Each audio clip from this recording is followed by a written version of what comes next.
우리 좌우에 계신 분들에게 오늘도 귀한 은혜가 있을 것입니다. 이렇게 한번 인사하셨으면 좋겠어요. 여러분, 오늘 이야기가 시작되는 마가복음 7장 31절을 읽어보면 그 갈릴리 주변에서 사역하셨던 예수님이 저 북쪽 위에 두로와 시돈 지방에 올라가셔서 그 수로보니게 여인을 만나시고 그 이후에 주님이 어떤 여정을 통해서 다시 갈릴리로 돌아오셨는지 마가는 이 한 문장으로 압축하여 설명하지요. 예수께서 다시 두로 지방에서 나와 시돈을 지나고 데가볼리 지방을 통과하여 갈릴리 호수에 이르시매. 한 문장으로 압축된 표현이지만 여러분이 저 북쪽의 두로 시돈을 거쳐서 다시 그 두로 시돈을 따라 데가볼리를 따라 이렇게 갈릴리로 오는 여정은 결코 짧은 여정이 아닙니다. 그래서 학자들은 보통 수개월을 예수님이 제자들과 함께 그 이방의 땅을 여행했다 이렇게 보고 있어요. 왜 예수님은 이방의 땅에서 그의 공생의 사역이 3년인 걸 감안하면 수개월을 그 땅에서 보냈다는 것은 큰 비중을 차지하고 있다는 거거든요. 왜 그 이방의 땅을 그렇게 제자들과 함께 여행하셨을까? 이유는 다른 게 아닙니다. 복음이란 지역과 인종과 계급의 벽을 넘어 확장되어 가는 하나님 나라의 역사임을 예수님은 제자들에게 보여주고 싶으셨던 거예요. 이렇게 복음이 이방의 땅을 향하여 나아갈 때 가장 당혹스러워하는 사람, 가장 놀라는 사람이 누구일까요?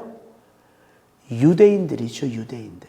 오직 우리 민족만이 하나님의 축복을 받았다고 하는 그 선민 사상으로 가득했던 유대인들이 지금도 놀라고 있을 것이고, 예수님이 죽으시고 부활하시고 그 예수님의 부활을 통하여 그 복음이 전 세계로 확장되어 가는 것을 보고 아마 그들이 가장 놀랐을 거란 말이죠. 여러분, 예수님이 정작 사역의 현장에서 만난 사람들 가운데 예수님이 감탄하시고 놀라신 사람들은 유대인들이 아니었어요. 그들이 개처럼 취급하는 이방인들이 예수님을 놀라게 했죠. 그래서 지난주 우리가 살펴봤던 그 수로보니게 여인을 향하여 예수님이 뭐라고 말씀하십니까? 여자여, 내 믿음이 크도다 이렇게 말씀하세요. 여자여, 네가 처한 상황이 정말 심각하구나.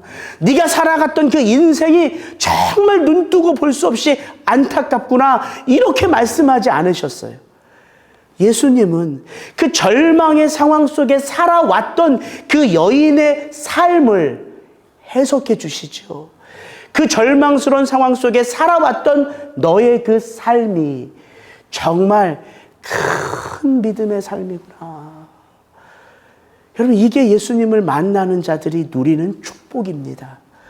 내가 살아온 삶을 돌아보게 되거든요. 어떤 의미인지.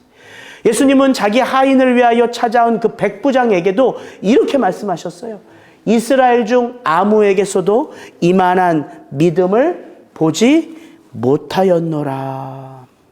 오늘 이 땅을 살아가는 성도들을 하나님이 저 위에서 보실 때 무엇을 보기 원하시고 어떤 말씀을 하기 원하시는지 여러분, 우리 마음에 좀 느껴지는 뭐가 있지 않습니까? 하나님, 우리가 얼마나 많이 가졌는지를 보지 않으세요? 하나님이 우리가 어떤 직분의 이름으로 살아가는지 그 관심 없으세요?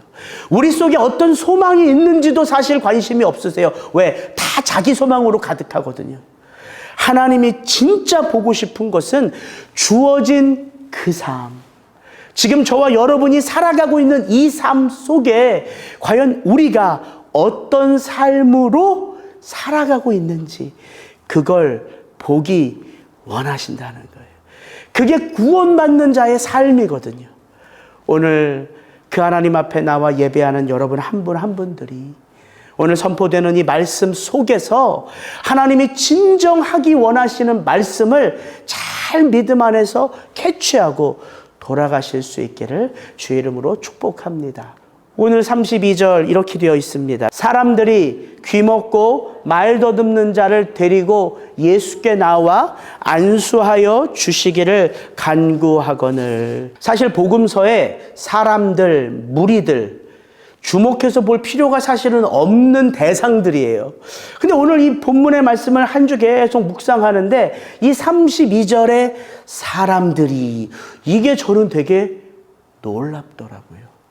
그 긴 여행에서 갈릴리로 돌아오신 예수님 앞에 마치 기다렸다는 듯이 일단의 사람들이 한 사람을 데리고 예수 앞에 나왔어요. 그 사람이 누구였냐면 귀먹고 말이 어눌한 자였어요. 예수님, 이 자의 귀를, 이 자의 혀를 주님께서 안수하여 주시지요. 여러분, 만약 이 사람들, 이들이 예수님이 누구신 줄을 안 사람들이었다면, 그리고 예수님에게는 어떤 능력이 있는지를 믿고 있는 사람들이었다면, 지금 그들에게 눈앞에 보이는 예수님은 어떤 존재예요? 날마다 오시는 분이 아니죠? 매주 오시는 분 아니에요. 평생 한 번 보기도 어려운 분들이에요. 그렇다면 이들 각자도 해결받고 싶은 마음의 문제와 소망이 있지 않았겠습니까? 근데 그들은 자기들이 가지고 있는 문제나 자기들이 해결받고 싶은 그 어떤 것을 주님 앞에 내어놓지 않았다는 거예요. 귀먹고 어눌한 자를 긍휼히 여길 수 있었기에 그 귀먹고 어눌한 자가 이들의 문제가 된 거예요. 그래서 이들이 그 귀먹고 어눌한 자를 품고 한 마음으로 주님 앞에 나왔다는 거죠. 이게 놀랍더라고요. 성경은 이 마음을 긍휼의 마음이요, 중보의 마음이라고 합니다. 여러분, 이 마음이 복음의 빚진 자의 삶 아닐까요? 지금도 여전히 교회에는 성도라는 이름으로 살아가는 우리들에게 제일 시급한 문제가 뭡니까? 내 문제, 내 아픔, 내 고통, 내 소망 아니에요? 저는 그걸 나쁘다고 말하는 게 아니에요. 그게 우리의 본성이라고요. 내 문제보다 더 큰 문제가 어디 있습니까? 아프신 우리 어머니보다 더 문제가 될 게 어디 있어요? 근데 여러분 가만히 생각해 보세요. 그런 이 세상의 성도들 가운데 누군가 잃어버린 한 영혼을 마음에 품고, 잃어버린 한 나라를 가슴에 담고, 하나님의 선하신 뜻을 그의 기도의 제목으로 삼고, 그렇게 하나님 앞에 나와 기도하고 그 마음으로 살아가고 있다면, 저 위에서 보시는 하나님이 누구의 기도 소리가 제일 크게 들려올까요? 누구의 모습이 제일 눈에 밟힐까요? 뻔하잖아요. 이게 하나님의 축복을 받아 누리는 삶이라고요. 제가 이번 주에 설교 한 편을 들었는데 참 감동적인 예화였어요. 남가주에서 대학부 사역하는 목사님이 아마존에서 선교하시는 선교사님을 교회 복도에서 우연히 만나서, 선교사님 올여름에는 꼭 아마존 선교 가겠습니다, 대학부 학생들 데리고. 그렇게 약속을 해버렸대요. 왜냐하면 이분이 브라질에서 이민자로 살았거든요. 근데 브라질에서 사는 동안 단 한 번도 아마존을 가본 적이 없대요. 그렇게 가까운 곳이 아니라는 거예요. 그래서 미국에 와서 이제 신학 공부하고 전도사로 있으니까 한번 아마존을 한번 가야 되겠다, 대학부 지체들을 끌고. 그래서 그 여름방학 때 아마존에 가서 사역을 하는데, 7개의 교회를 아마존 그 수풀에 그 아마존 강을 끼고 그 강의 여러 곳에 7개 교회를 개척하셔서 매일 그 조그만 배를 타고 그 교회들을 방문하는 게 일정이었어요. VBS를 해주는 게. 근데 이 강폭이요, 한강의 10배도 넘는 강폭이래요. 근데 그런 강폭을 사람의 손으로 만든 그냥 대여섯 명이 타는 보기에도 너무 허름한 배를 타고 거기를 새벽부터 밤 10시까지 그걸 가는 거예요.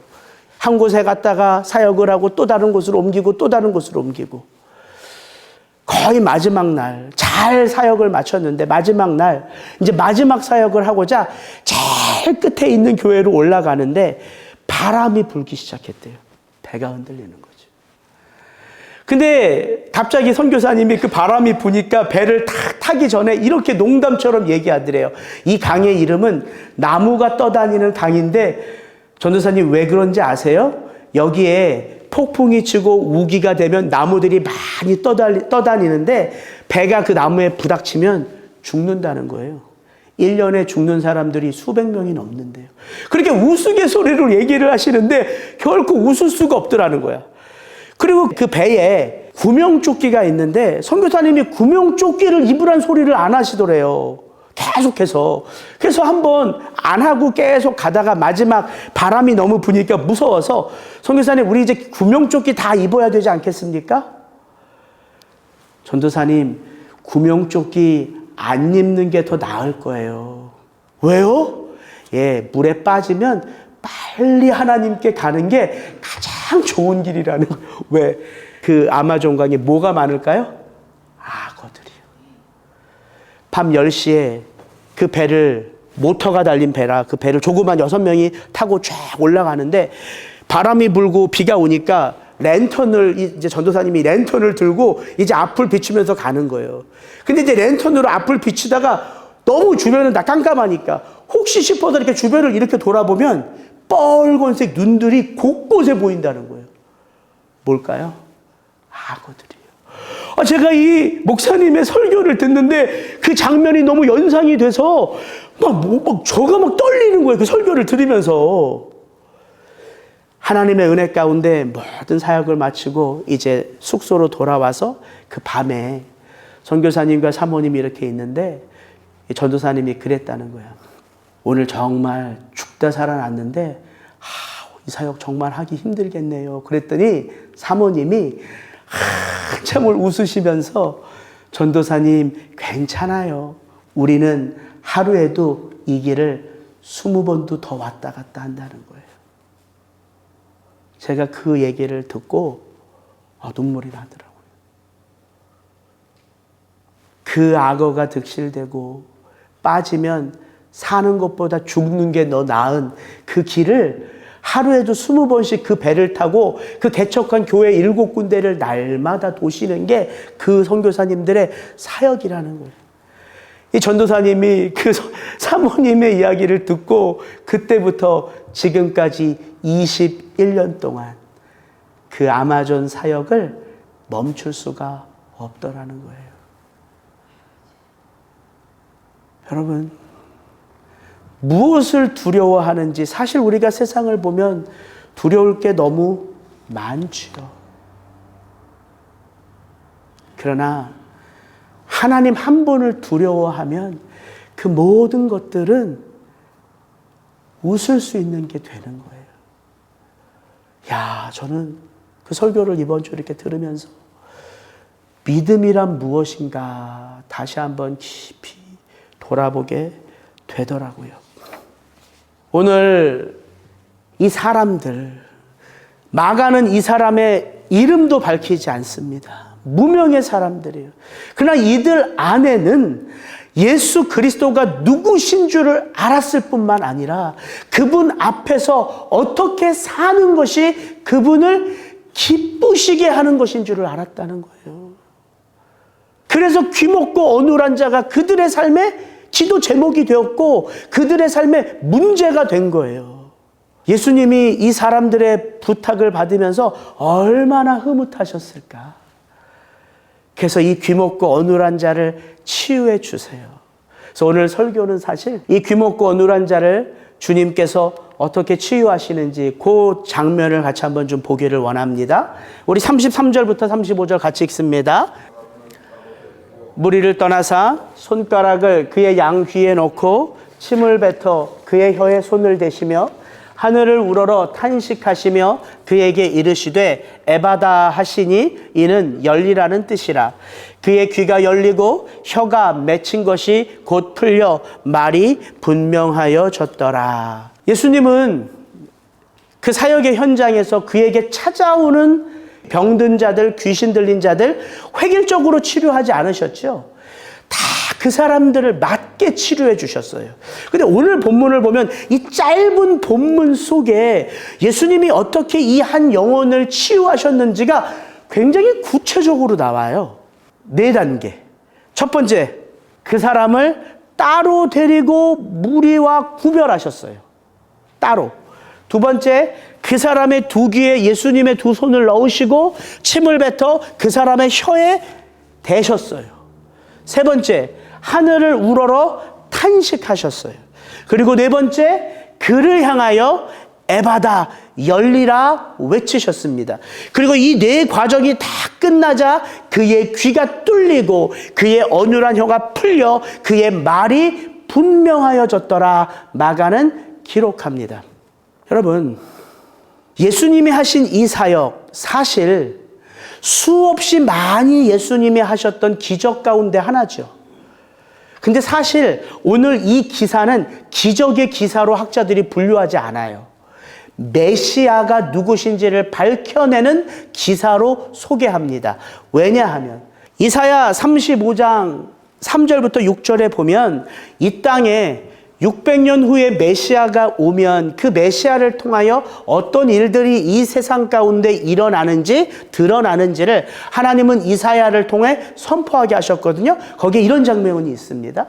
너희는 약한 손을 강하게 하며 떨리는 무릎을 굳게 하며 겁내는 자들에게 이르기를 굳세어라 두려워하지 말라. 보라, 너희 하나님이 오사 보복하시며 갚아주실 것이라. 하나님이 오사 너희를 구하시리라 하라. 그때에 맹인의 눈이 밝을 것이며 못 듣는 사람의 귀가 열릴 것이며 그때에 저는 자는 사슴같이 뛸 것이며 말 못하는 자의 혀는 노래하리니 이는 광야에서 물이 솟겠고 사막에서 시내가 흐를 것임이라. 하나님이 이 땅에 오셔서 죄악 가운데 보지 못하고 듣지 못하고 걷지 못하고 찬송하지 못하는 자들을 위하여 하나님이 그들의 닫힌 것들을 열어주신다는 거예요.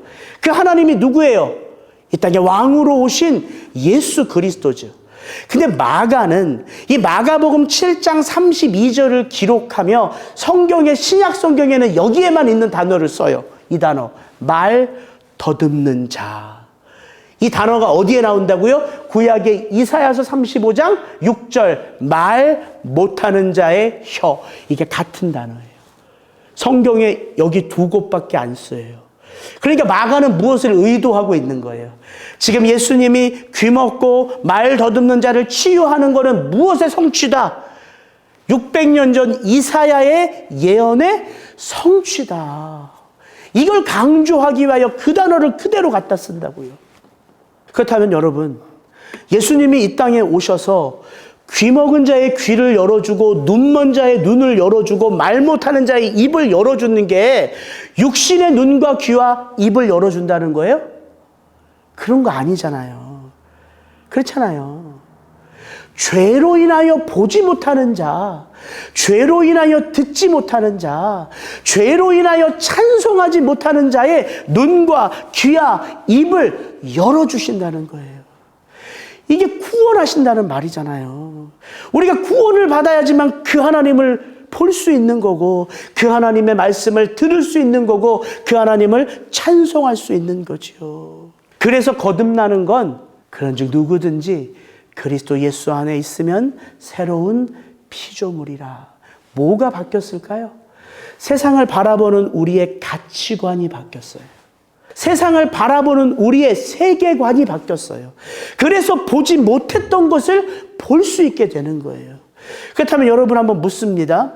우리가 거듭나면 더 이상 세상의 것 안 보일까요? 여러분 세상에 그 좋은 것들 안 보여요? 거듭나면?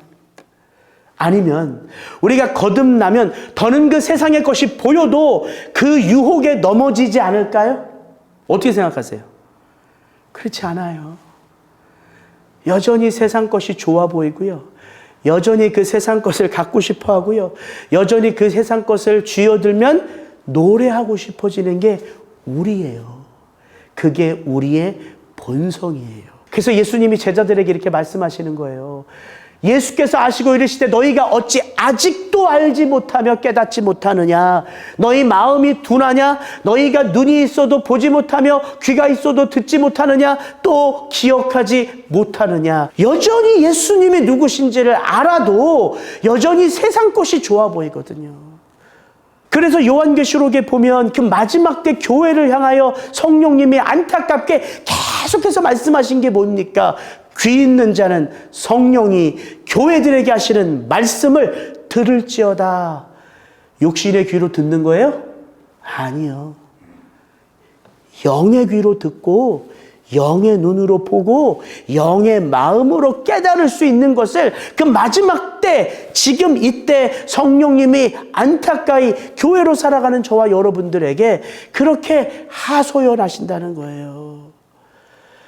여러분, 육신의 정욕, 안목의 정욕, 이생의 자랑, 여전히 좋은 게 좋은 거예요.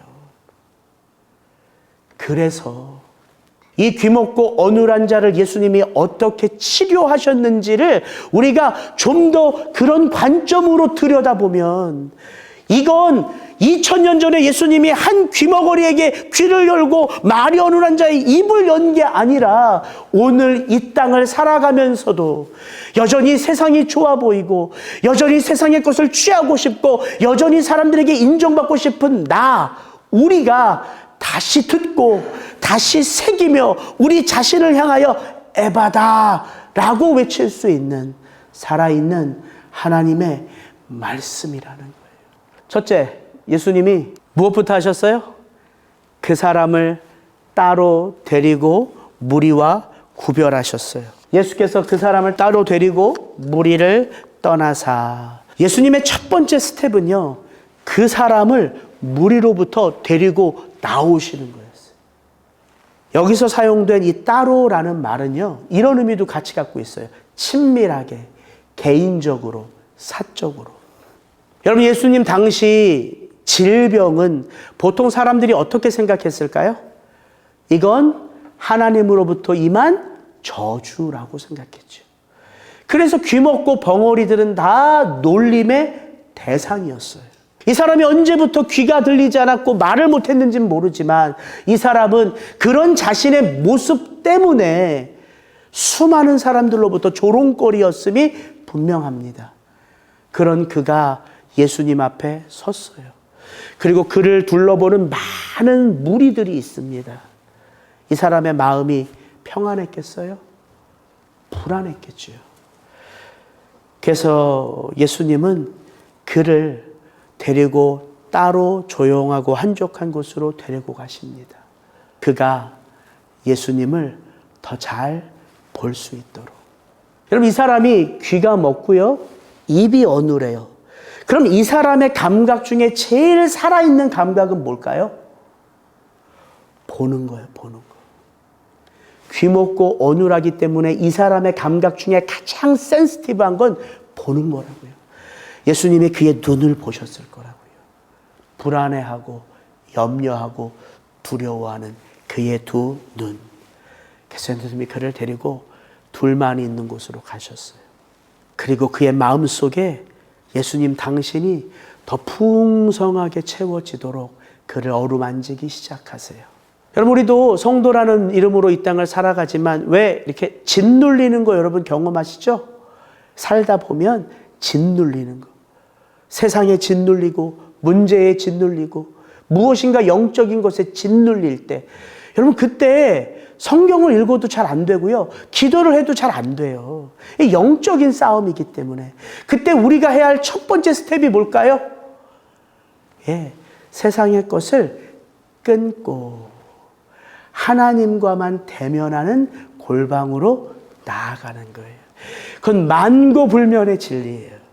제가 인생을 가만히 돌아보니까 제 인생 가운데 이제 목회자가 되기 위하여 큰 고비가 2번 있었는데 2번 다 다른 것으로 풀지 않고 기가 막히게 저는 작정 새벽 기도로 해결이 됐어요. 하나님이 참 기가 막히세요. 세상의 것을 끊고 하나님을 가까이 대면하는 그 자리가 회복의 첫 번째 스텝이라는 거예요. 근데 많은 사람들이 이것도 하고 이것도 하려 해요. 안 돼요. 안 돼. 그래서 따로 데리고 나오신 거예요, 주님이. 나만 봐. 내가 내 마음에 가득 채워질 때까지 나랑 교제하자. 그래서 2번째 스텝이 뭐예요? 그 사람의 2 귀에 손가락을 넣으셨어요. 그리고 침을 뱉어서 그 사람의 혀에 그 침 뱉은 손으로 만졌어요. 이게 뭘 의미할까요? 여러분, 아무리 예수님과 그 사람이 둘이 이렇게 같이 있다고 하지만 이 사람이 예수님하고 친합니까? 예수님 처음 본 거 아니에요? 그러면 이 젊은 청년이 나를 어떻게 고칠까? 이거 두렵고 떨리는 마음 들지 않겠어요? 긴장되지 않겠어요? 그러니까 예수님이 이 사람을 배려해 주신 거예요. 내가 어디를 고칠까? 여기를 고칠 거야. 귀에 예수님의 두 손을 드세요. 여기를 고칠 거야. 두 번째, 내가 침만 안 뱉었으면 이 해석은 기가 막히게 잘 적용이 되는데 침은 왜 뱉으셨느냐는 거예요. 이게 수많은 학자들이 해석을 해주는데 아무것도 제가 마음에 와닿질 않아. 당시 사람들이 침이 어떤 의학적인 힘이 있다고 말하기도 해요. 왜 우리가 간지러울 때 목이 물리면 어떻게 해요? 할머니들 퇴 해가지고 반절해줘요. 근데 그건 제가 와닿질 않더라고요. 성경의 침이 뭐의 상징으로 나올까요? 침. 예수님이 십자가를 지실 때, 십자가를 지시기 위하여 재판을 받으실 때 수많은 사람들로부터 뭘 받았죠? 침뱉음을 받았어요. 침은 저주의 상징이에요. 얘야, 너 이렇게 말이 어눌한 거, 이 저주받은 거 이제 내가 풀어줄게. 그나마 제일 나은 해석이더라고요. 예수님은 지금 눈이 살아있는 이 영혼에게 그 두려움을 잘 가라앉히며 어떻게 한 스텝 한 스텝 내가 너와 함께하고 있는지를 세밀하게 보여주시는 거예요. 여러분, 예수님과 함께하는 이 시간이 왜 복된 시간입니까? 그의 연약함이 드러나기 때문이에요. 그의 상처가 드러나기 때문이에요. 오늘 우리 이 예배의 자리가 그냥 약속이 있어서 모인 자리입니까? 아니요. 내가 구원받은 주의 백성이기 때문에 복된 자리잖아요. 우리가 구원받은 하나님의 백성으로 살아가면 우리의 삶이 망한 사형통입니까? 아니잖아요. 여전히 세상에 치이고 여전히 세상의 유혹에 넘어지고 그것이 누구 앞에 나오면 예수 앞에 나오면 드러나고 치유되고 드러나고 씻기워지고 드러나고 회복되고 여러분 이게 예배의 자리라는 거예요. 그래서 예수님을 피상적으로 만나면요. 은혜도 피상적이고 믿음도 피상적이에요. 예수님 앞에 구체적으로 나의 삶을 가지고 그분 앞에 아뢰면요. 믿음도 구체적이고 은혜도 구체적이 되는 거예요. 예수님은 택하신 영혼 한 영혼 한 영혼이 당신을 풍성하게 누리시기를 원한다고요. 여러분, 우리 솔직히 우리 내면을 들여다보면 뭐 한두 개 뭐 더 많을 수도 있어요. 부끄럽고 창피한 것들이 있잖아요. 근데 가만히 그거 들여다보세요. 예수님이 능력이 없어서 그게 고쳐지지 않는 게 아니라 내가 그걸 예수님 앞에 가지고 나아가 진지하게 대면하지 않아요. 그런 모습 하나 정도 내게 있기를 내 마음이 겉으로 원하는 건 아닌데 내 마음이 그걸 바란다고요. 그게 습관이에요. 아주 못된 습관. 저에게도 있고 아마 여러분에게도 있을 거예요. 여러분, 드러나지 않으면 예수님이 역사하지 않습니다. 그래서 드러나는 게 복된 거예요. 세 번째, 예수님이 하늘을 우러러 탄식하세요. 예수님은 지금 이 영혼에게요. 얘야, 나에게는 너의 이 아픔을 치료할 능력이 있어. 이걸 말씀하시기 전에 이 모습을 행하시는 거예요. 나는 너를 치료할 능력이 있는 전능한 하나님이야. 이것보다 먼저 뭘 보여주시는 거예요? 나는 너의 아픔을 공감하는 너를 사랑하는 자야. 이걸 먼저 보여주신다고요. 왜냐하면 여러분 생각해 보세요. 예수님이 뭐 말씀 한마디면 다 치료되는 거 아닙니까?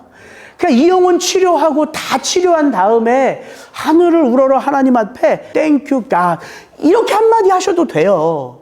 근데 예수님은 모든 것들을 다 치료한 다음에 하나님을 바라보며 감사를 고백한 게 아니라 치료의 과정 속에 이 모습을 그와 함께 나누셨다고요. 여기서 탄식하다라는 말, 우리 로마서의 말씀, 성령이 우리 속에서 기도할 바를 알지 못하는 자들을 성령이 탄식한다. 똑같은 단어예요. 사실 이 탄식은 후 하고 한숨도 되지만 신음소리로도 해석이 돼요. 예수님이 이 사람이 다 보고 있는 거잖아요. 귀에 혀에 손을 댄 그 예수님이 갑자기 고개를 들어 하늘을 보시고 이상한 소리로 신음을 하셨어요. 이 사람 앞에서. 이 모든 치유의 과정이 누구 아래 있음을 보여주는 거예요? 하나님 아래 있음을 보여주는 거예요. 하나님이 너의 그 억울한 마음, 너의 그 고통의 신음 들으시는 아버지야. 이걸 같이 공감하며 그의 마음 가운데 깨닫게 해주시는 거라고요. 제가 이 말씀을 계속 묵상하는데 그렇지. 지금 예수님은 단지 그의 육신의 귀를 열고 단지 그의 육신의 입술을 풀어주는 게 목적이 아니구나. 왜냐하면 여러분 귀 열리고 입술 풀리고 눈 보이고 사지 멀쩡해도 여전히 이 땅 뭐고 죄지면서 살아갈 수 있잖아요. 그렇게 우리가 죄지면서 살아갈 때 우리 안에 어떤 분이 계셔야지만 하나님이 계셔야지만 내가 그분으로부터 용서받고 내가 그분 안에서 구원받는 하나님의 자녀인 걸 알 수 있지요. 그렇기 위하여 예수님은 이 한 영혼에게 무엇을 보여주시는 거예요? 사랑하는 아들아, 또다시 너의 인생 가운데 고통이 찾아오면 또다시 너의 인생 가운데 네가 그 유혹, 죄의 유혹에 넘어져서 그렇게 절망 가운데 빠질 때 어떻게 하라고요? 하늘을 우러러 너의 아픔 그대로를 신음하며 그 하나님 앞에 고백하라고요. 그래서 이 말씀이 오늘 저와 여러분의 삶 속에도 그대로 적용되는 말씀인 거예요. 사방팔방 둘러봐도 도움의 손길 없을 때 여러분의 고개는 어디를 향해요? 위를 향하잖아요. 그리고 그 하나님 앞에 우리의 삶의 아픔을 신음처럼 토해내잖아요. 지금 예수님이 보여주신 이 모습, 하늘을 우러러 탄식하신 모습, 이건 기도예요, 기도. 여러분, 이게 기도예요. 여러분, 왜 기도가 성도의 삶 속에 파워풀하냐면요. 기도란 한마디로 소통이잖아요. 하나님 앞에 내 문제를 아뢰는 거예요. 하나님 앞에 내 문제를 아뢰면 기가 막히게 하나님이 우리가 기도해야지만 우리의 아픔을 아실까요? 구하지 않아도 너희에게 있어야 할 것이 무엇인지를 아버지가 아신다. 근데 왜 예수님이 우리로 골방에 들어가 기도하라 하실까요? 하나님 때문이 아니에요. 우리 자신 때문이에요. 왜? 기도를 통하여 그 하나님과 접속을 하면 비로소 이 문제, 이 상황, 이런 나에게 하나님이 지금 어떤 마음을 갖고 계신지가 알게 되는 거예요. 여러분, 그게 이 말씀이에요. 빌립보서 4장 6절 7절. 아무것도 염려하지 말고 다만 모든 일에 기도와 간구로 너희 구할 것을 감사함으로 하나님께 아뢰라. 그리하면 모든 지각에 뛰어난 하나님의 평강이 그리스도 예수 안에서 너희 마음과 생각을 지키시리라. 이게 기도예요. 하나님 앞에 내 문제를 다 아뢰면 참 신기하죠. 그거를 아뢰는 것과 아뢰지 않는 게 사실 크게 참 상관이 없는 것처럼 보여지지만 그것을 진심에 담아 전심으로 그 하나님 앞에 올려드리면 하나님의 성령이 그 문제 속에 있는 나의 모든 연약함을 다 보여주시면서 그런 나와 아버지가 함께하고 계심을 알게 하시는 거예요. 상황 바뀌지 않았고요. 환경 바뀌지 않았어요. 근데 뭐가 바뀌었어요? 내 마음의 상태가 바뀌었어요. 그래서 기도가 능력이란 거예요. 근데 예수님이 이렇게 이 친구를 회복시킨 게 아니라 하나가 더 있죠. 넷째. 요건 같이 한번 읽습니다. 시작. 하늘을 탄식하시며 그에게 이르시되 에바다 하시니 이는 열리라는 뜻이라. 제가 이 본문을 보면서 잘못 생각하고 있었어요. 저는 계속해서 이 본문 우리가 워낙 잘 아는 본문이니까 예수님이 하늘을 우러러 탄식하시고 그 하나님께 에바다 이렇게 제가 생각을 하고 있었던 거예요. 근데 본문을 보니까 그게 아니에요. 하늘을 우러러 탄식하시며 그 다음에 그에게 이르시되 에바다 하시니 이는 열리라는 뜻이라. 기도란 하나님 앞에 내 문제를 아뢰는 것으로 끝나지 않습니다. 오늘 예수님은 이 한 영혼을 위하여 그의 그 지금까지 살아봤던 그 모든 고통과 아픔을 당신의 마음에 채워 바로 이 한 영혼을 하나님 앞에 올려드리며 그 다음 행동으로 그 영혼을 향하여 그가 듣지 못하지만 그 영혼을 향하여 에바다 선포하신다고요. 여러분 이게 놀라운 장면이에요. 이걸 우리가 체험해야 돼요. 하나님 앞에 기도하고 이제 하나님이 알아서 하시겠지가 아니라 내 기도의 제목에 전심을 쏟아 하나님 앞에 올려드렸다면 그 하나님이 그런 내 기도를 받으시고 내 마음 가운데 평강과 은혜를 주셨다면 이제 하나님의 뜻은 누구를 통해 나타날까요? 기도한 나예요, 나. 이게 놀라운 축복이라고요. 그러니까 하나님, 저는 더 이상 이렇게 살기를 원치 않습니다. 백날 기도해도요, 계속 우리는 그렇게 살게 돼요. 하나님, 이제 더 이상 이렇게 살기를 원치 않습니다. 라고 기도했다면, 그 삶을 끊고 그 삶의 자리에 무엇을 심어야 될까요? 하나님이 기뻐하시는 삶. 그걸 심는 거예요. 그것까지가 기도라고요. 왜 내가 모든 관심, 모든 에너지를 다 쏟아서 이 문제, 이 사람, 이 영혼, 이 교회를 하나님 앞에 올려드렸다면 그 다음 하나님이 알아서 하시겠지가 아니라 그 하나님의 모든 기도의 능력과 역사는 그렇게 전심으로 하나님 앞에 기도했던 나의 삶을 통해서 세상 가운데 드러난다고요.